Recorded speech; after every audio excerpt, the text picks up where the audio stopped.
Welcome back to the Citizen Channel. You're all staying safe and well. And another episode of City 130. Yes, all season long look, of course, as City or Manchester City came into being in 1894-95 season. Of course, as I'm recording this, we're in the 24-25 season, 130 years later. So, yeah, we call this City 130 and we just look at our competitors, some away features and some home features. And as we prepare to play a team called Watford, yes, they're no longer in the Premier League, but we've drawn them, of course, in the League Cup, or shall we say the Carabao Cup, in September 2024. As I'm recording this, only the second time ever we've met them in the aforementioned League Cup. It was actually the first time round it was called the Littlewoods Cup. Yes, and of course it wasn't the free handled thing. They had their own little cup to give out, like the Milk Cup and stuff like that. So I don't know what happened to the free handle cup in those days. I have no idea. Perhaps he got given that as well. I'm not too sure. We didn't win it to find out, did we? Unfortunately. So City 130. We'll look back at our record against Watford and look back at our, till now, first ever match-up in the League Cup back in 1987. I remember it well, I was there, which took place at Main Road, of course. I'm recording this on the 30th of August 2024, so all stats and facts as near as I can are correct at that time. So depending when you're watching this, please allow for that as well. Please, if you are new to the channel, guys, push that subscribe button, push the bell notifications. We do have memberships for the channel now where you get early access to all my City history stuff, dozens and dozens of vlogs not yet published to the general public on YouTube, but you'll get access to them. And where available, you can have a copy of the scripts as well. So if you want to have a read through stuff that I've done, want to manage a favourite player, a certain match, it might be the first match you ever went to, and I've done a piece on it. Just let me know and you will be supplied with the scripts as well. So for your 99p a month, so that's not bad, is it?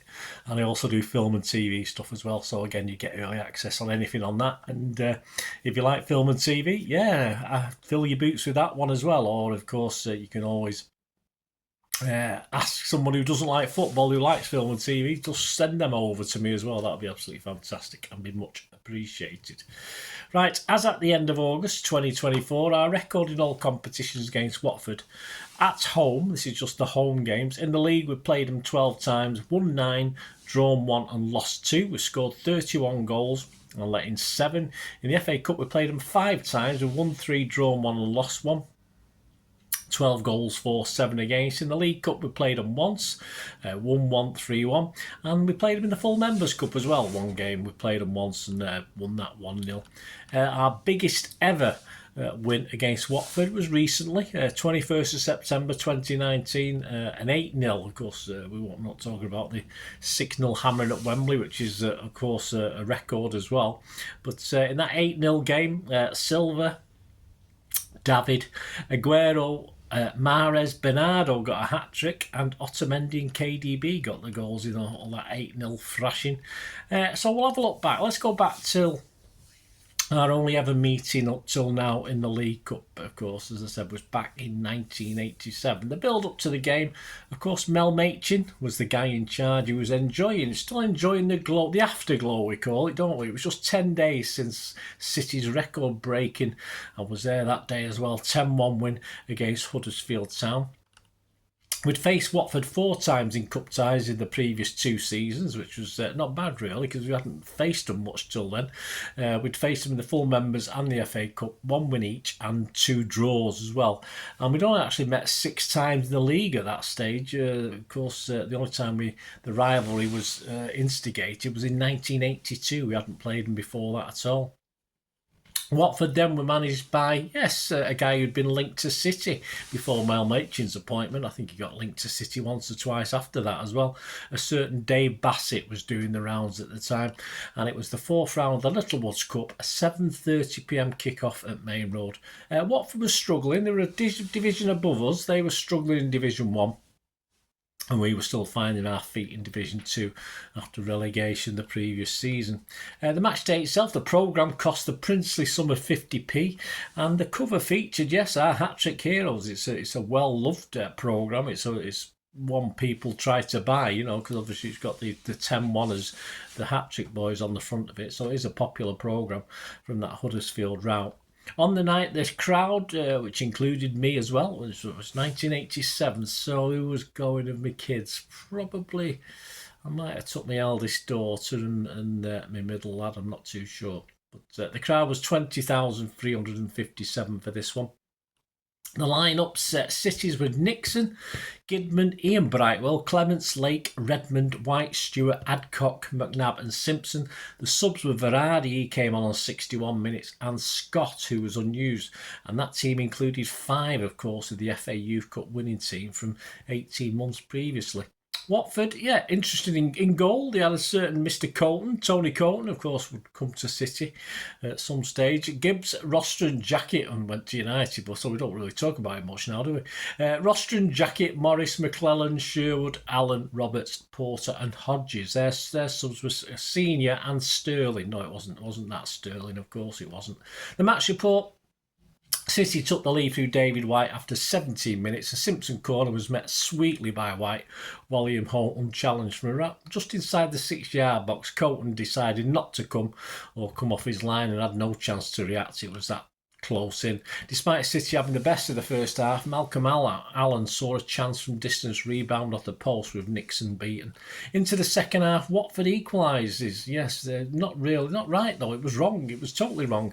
After 61 minutes, Malcolm Allen's powerful shot from the D bounced off the crossbar and down onto the line. But the linesman, like a fool, ruled that the ball had crossed the line. It clearly hadn't. When you look back on the even at the match, I remember thinking that's not crossed the line. And of course, if you watch the match, it's on YouTube. You can see some highlights of the game. It just bounced on the line. It's certainly a shocking decision. He certainly wasn't a Russian linesman. He definitely needed a trip to Specsavers that had just started becoming in business about 3 years previously. So he probably would have had to have a trip to them as well. So they were back in it unfairly, and moments later we were nearly 2-1 behind as Gary Porter hit the bar, as we still sulked and reeled from the facts of the incorrect decision from the linesman. But it was City, thankfully, who went back in front after 63 minutes when White scored his second. This followed some lovely work by Lakey, who dummied inside 2 defenders just outside and into the box, and then did the same to Colton and basically laid it on a plate for White to score from just yards out. And we wrapped it all up with about 9 minutes to go. Paul Stewart scored at the second attempt from the penalty spot. Wasn't the greatest first penalty. One that Sterling had handled after an attempted cross ball from Stewart into the box. Colton saved Stewart's kick just slightly to his right. It wasn't a great penalty, but of course he couldn't hold it, and Stewart followed up to score from the rebound. Aftermath of that game, finished City 3, Watford won. We marched into the quarter-finals, but we faced a tricky trip to Goodison the following January, and sadly that ended in a 2-0 defeat. And we also reached the quarters of the FA Cup that season, but were battered, of course, by Everton's neighbours Liverpool, 4-0 at Main Road. And we finished the league a disappointing 9th in Division 2. Watford, well, they also reached the quarter-finals of the FA Cup, but they lost to that season's eventual winners, Wimbledon, who of course beat Liverpool in the final, but they lost 2-1 in that. But they finished 20th in the division, so it saw them join City in Division 2 the following season. A little bit more about Watford. Of course, you probably know considered their best ever manager. Graham Taylor, I think, is considered. He transformed Watford from a lower division club to a top flight outfit in 5 years. He led the club to their highest ever league finish. He led Watford to the highest ever league finish of second in the old first division. He also led the club to Wembley, of course. He did lose that one. Taylor led the Hornets out at Wembley Stadium for their first appearance ever in an FA Cup final. He also led them to European football, so he didn't do too bad, did he? Interestingly, on games won for Watford, he's only third. Yeah, there's 2 other managers won more games than he did, but then again, no one quite managed Watford as many times as Graham Taylor did. I think he managed over 520 games in total. But interestingly enough, the top 2 are fairly recent guys. Yeah, an identical win percentage for both of these guys was 58.33% wins in their games. But both managers had 21 wins from 36 games, so identical mythical record.